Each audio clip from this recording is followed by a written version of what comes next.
Môre sê aan almal van julle, dit is 'n heerlike, windstil, sonnige, amper herfsdag hier in Pretoria. Dit is 'n pragtige dag en dit is absoluut net om die Here te loof en te prys. Hierdie week het ons heerlike reën nie gehad, so die varsheid is nog steeds in die lug en ons is baie dankbaar. Jy weet mos daai Sondag wat so stil is en jy hoor die duwe koer.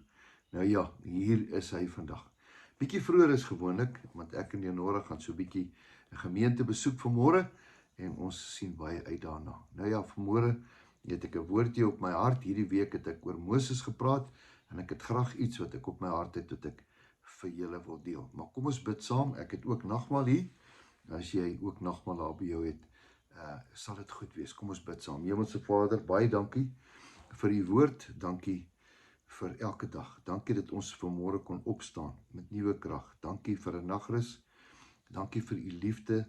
Dankie vir die goedheid wat nooit sal verander nie. Dankie Here dat u nog steeds 'n plan het met elke mens. Dankie dat u vir ons voorsien. Dankie vir kos, vir klere, vir kinders, vir vriende, vir karre, vir huise. Dankie Here. U is goed vir ons.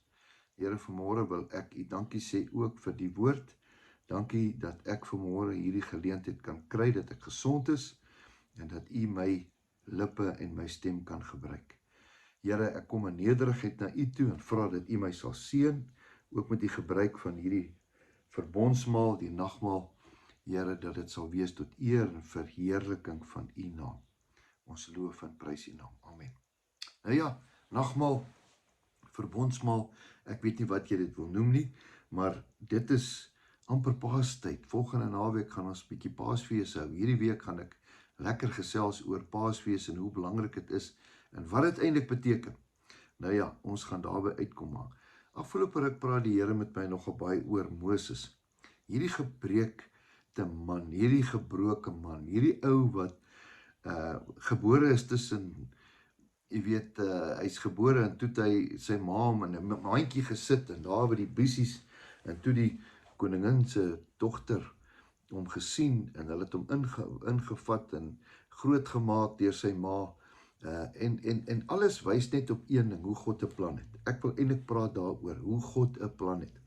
So vanoggend se boodskap gaan oor, jy weet, baie keer word ons maar krom en skeef gebore uit 'n verkeerde familie uit en uit 'n verkeerde situasie uit, maar God het 'n plan. As ons nou gaan kyk, daar Moses waar hy groot geword het, uiteindelik is hy in 'n koningshuis in, maar God het 'n plan, dat in hierdie koningshuis gebruik die Here hom, dat hy kan leer, hoe werk hierdie konings, hoe moet jy met hulle praat, die taal, ek bedoel, van kindsbeen af, is hy heeltyd blootgestel aan hierdie kultuur, maar hy die Here nie vergeet nie, hy was 'n Hebreër, hy die Here nie vergeet nie, en dan eendag, kom hy in 'n situasie waar 'n soldaat besig is om te veg, en hierdie soldaat veg hier teen 'n slaaf, en hy maak hom seer, en Moses kom en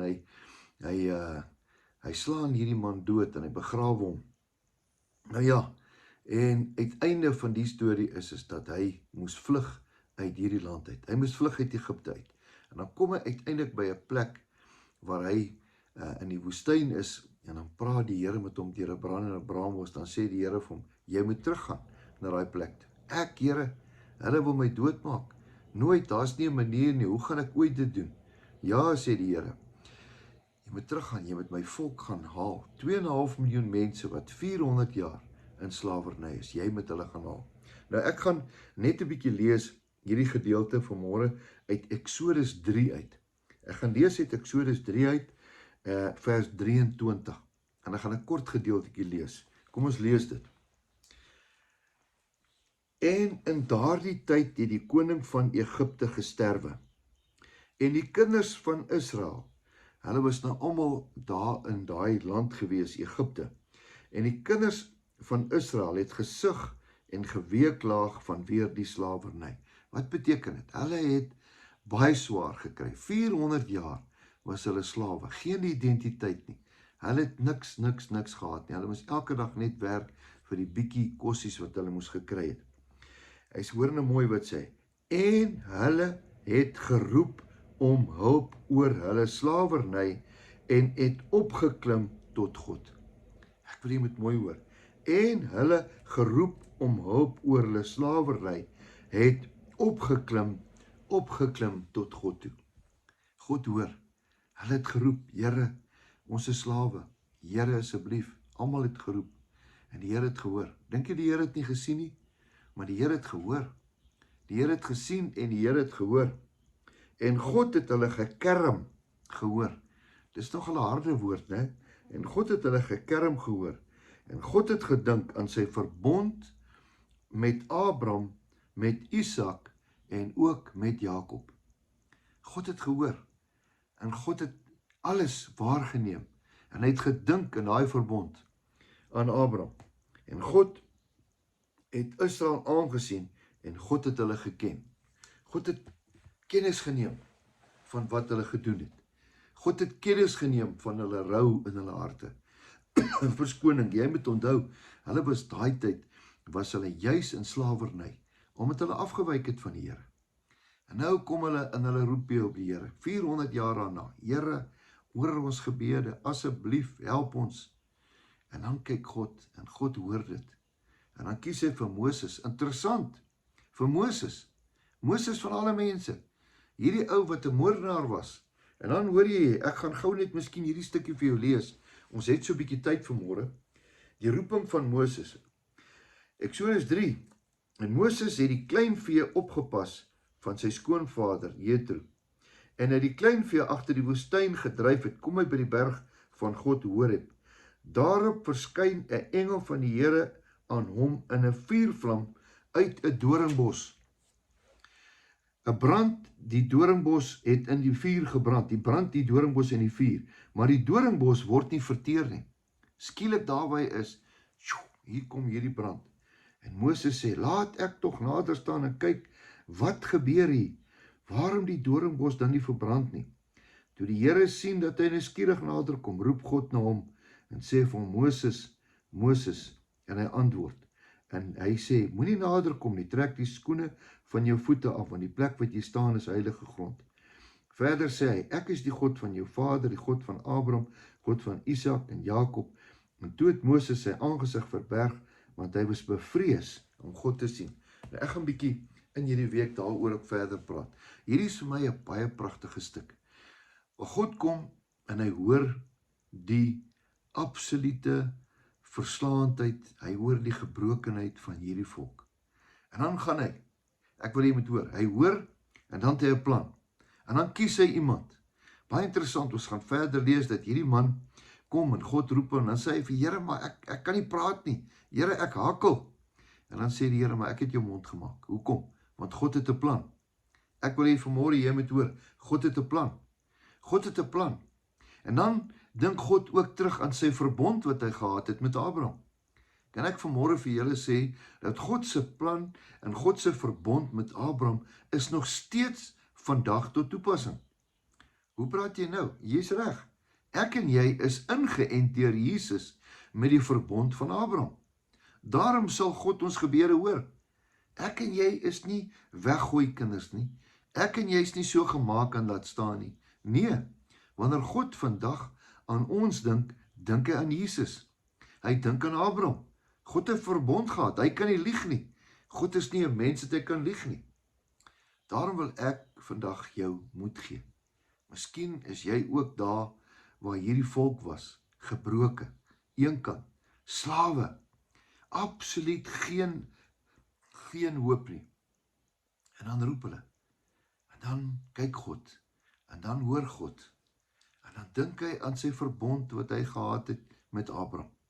Terwille van my verbond, ja, ek kan nie teruggaan op my woord nie. Al was hulle 'n bietjie stout, al het hulle draaie geloop, hulle roep my, hulle het my nodig. En dan stuur God vir Moses. Ja, dis waar ons nou ingaan in die Paasnaweek in. Dat uiteindelik gaan Moses, en daar kom 10 plaag, en die laaste plaag is die ene wat die bloed aan die voorposte van die deure was. Ons sal by hom uitkom. Dis 'n baie diep storie, maar dit is goed om net die agtergrond verstaan. Hoekom het die Here dit gedoen? Want hy het gehoor die gebrokenheid en die verslaandheid van sy mense. Die Here hoor dit, en hy het 'n verbond, en hy gaan dit nie breek nie. Vanmôre wil ek dankie sê vir die Here. Die heel eerste verbond wat hy gemaak het, was daai ene met die bloed aan die kruis. Toe die doodsengel verbyloop, toe kyk hy na die bloed. Hy het gekyk na die bloed, hy het nie gekyk wie binne in die huis was nie. En die bloed het gemaak dat daar nie dood gekom het nie. Die bloed, die bloed, die bloed. Paastyd gaan eintlik niks ander as die bloed nie. Later was dit Jesus wat gekom het en 'n nuwe bloedverbond gemaak het. Die bloed van Jesus wat my en jou vrymaak. Môre wil ek jou herinner daaraan. Ek het 'n stukkie brood hier in my hand. Die simboliek van die liggaam van Jesus, die bloed en die liggaam van Jesus het begin by sy gebrokenheid. Hy's gebreek. Neem dit, eet dit. Dis my liggaam wat vir jou gebreek kan word, dat jy kan lewe. Die Here het ons gehoor. Die Here het 'n verbond met Abraham gehad. Die Here het 'n verbond gehad, dat Jesus dit kom vervul het. Hy het 'n bloedverbond gehad met Jesus aan die kruis, sodat ek en jy kan vry wees, sodat hy ons kan hoor. Ek wil hê vandag, kom eet dit, neem dit tot sy gedagtenis.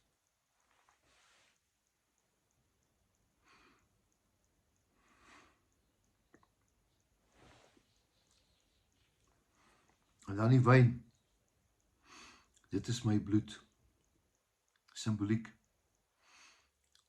Drink dit tot my gedagtenis. Neem dit in. Hy het nie gesê gooi dit nie. Hy het nie gesê sit dit op dit nie. Hy het gesê neem dit. Neem dit, dat jy kan weet, dat net my bloed was jou. Net my bloed reinig jou. Net my bloed red jou. Vanmôre kan ons net dankie sê, Here, dat U ons gebede gehoor het, dat U ons gereinig het, dat U Jesus gestuur het, dat ons vandag kinders van God genoem kan word. Wat 'n vriend het ons in Jesus. Kom ons drink dit tot sy gedagtenis.